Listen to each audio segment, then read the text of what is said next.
গতকাল ভর সন্ধ্যায় কসবায় তৃণমূল কাউন্সিলরকে গুলি করে খুনের চেষ্টার ঘটনা ঘটে। আর সেই ঘটনায় একজন ট্যাক্সি চালককে আটক করা হয়েছে। তাকে জিজ্ঞাসাবাদ করছে কলকাতা পুলিশের গোয়েন্দা বিভাগ। বাজেয়াপ্ত করা হয়েছে তার ট্যাক্সিটিও। এবং লালবাজার সূত্রে খবর, ঘটনায় অন্যতম অভিযুক্ত ইকবাল পলাতক।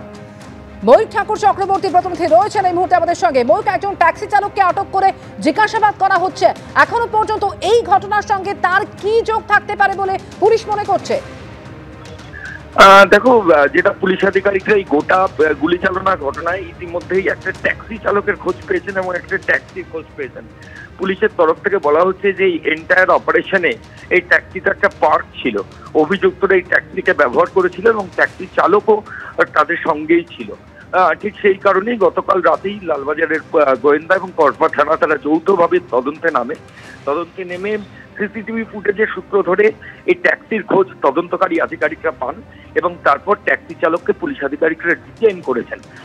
এই মুহূর্তে পুলিশের তরফ থেকে ওই ট্যাক্সি চালককে জিজ্ঞাসাবাদের প্রক্রিয়া চলছে, কিন্তু যেটা জানা যাচ্ছে যে এই ট্যাক্সি চালক ইনটক্সিকেটেড অবস্থায় রয়েছে এবং ঠিক সেই কারণেই তার যে স্টেটমেন্ট সেগুলোর মধ্যে কোনো কনসিস্টেন্সি নেই। সে এক এক সময় এক এক রকম কথা বলছে, কিন্তু ওই ট্যাক্সি চালকের যে ইনভলভমেন্ট ছিল বা প্রেজেন্স ছিল সেটা পুলিশ আধিকারিকরা নিশ্চিত বিভিন্ন পারিপার্শ্বিক তথ্য প্রমাণ দেখে।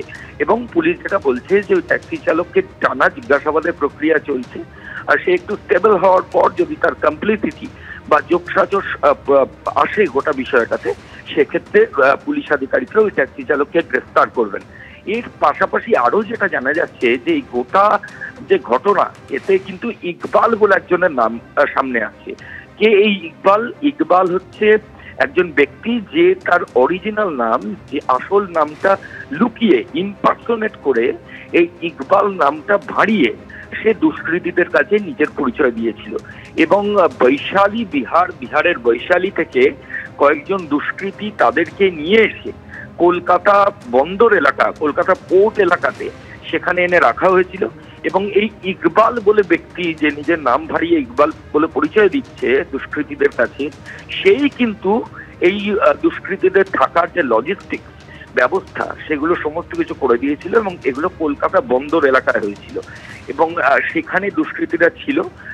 ইকবাল পুরো ব্যবস্থা করে দেয়। গোটা ঘটনাতে 5 থেকে 6 জন আছে বলে তদন্তকারী আধিকারিকরা মনে করছেন। ঘটনার পর ইকবাল যে নিজের অরিজিনাল নামটা লুকিয়ে এই নামটা সামনে এনেছে, সে নিজেও অ্যাবসকন্ড করছে, পলাতক অবস্থায় রয়েছে। বিভিন্ন পারিপার্শ্বিক তথ্য প্রমাণ পুলিশ আধিকারিকরা দেখছেন। পোর্ট এলাকার যেখানে এই দুষ্কৃতীরা ছিল সেই অ্যাড্রেসও ইতিমধ্যেই পুলিশের তরফ থেকে ফিক্স আপ করা হয়েছে এবং সেখানকার সেই চত্বরের সিসিটিভি ফুটেজ সেটাও তদন্তকারী আধিকারিকরা দেখছেন। মোটিভটা এখনো পর্যন্ত স্পষ্ট নয়, সেটা অভিযুক্তরা গ্রেফতার হওয়ার পরে পুরোপুরি স্পষ্ট হবে। কারণ পুলিশের তরফ থেকে বলা হচ্ছে যে ইতিমধ্যেই এই গোটা অপারেশনের পেছনে বা গোটা ঘটনার পেছনে কারা কারা রয়েছেন, কিভাবে গোটা ঘটনা করা হলো, ক্রাইমের পার্ট হিসাবে একটা ট্যাক্সি এবং সেই ট্যাক্সি চালককে ব্যবহার করা, এই গোটা বিষয়টা কিন্তু তদন্তকারী আধিকারিকরা ধরে ফেলেছেন। ট্যাক্সি চালককেও তারা আটক করেছেন, ট্যাক্সিটাও বাজেয়াপ্ত হয়েছে এবং পারিপার্শ্বিক তথ্য প্রমাণের ভিত্তিতেই ইকবালকে পুলিশ আধিকারিকরা গ্রেফতারের পথে এগোচ্ছেন। তার খোঁজে তল্লাশি শুরু হয়েছে। ওকে ধরা পড়লেই এই যে বাকি যে গ্যাং যারা বৈশালী থেকে এসেছে এবং যারা এখানে এসেই এই কাণ্ড করেছে, তাদের প্রত্যেককে ধরা যাবে বলে তদন্তকারী আধিকারিকরা মনে করছে। সঙ্গে থাকো মই। অর্থাৎ এখনো পর্যন্ত ঘটনায় এক ট্যাক্সি চালককে আটক করেছে পুলিশ এবং তাকে জিজ্ঞাসাবাদ করা হচ্ছে। লালবাজার সূত্রে খবর যে ঘটনায় অন্যতম অভিযুক্ত হিসেবে ইকবাল এর নাম উঠে আসছে। সেই ইকবাল এখনো পর্যন্ত পলাতক। হামলাকারীদের নিয়ে এসে কলকাতা বন্দর এলাকায় থাকার ব্যবস্থা করে দিয়েছিল এই ইকবালই। তবে গোটা ঘটনার সঙ্গে 5-6 জন জড়িত বলে পুলিশ এখনো পর্যন্ত মনে করছে। তবে ঘটনার মোটিভ এখনো পর্যন্ত স্পষ্ট নয়।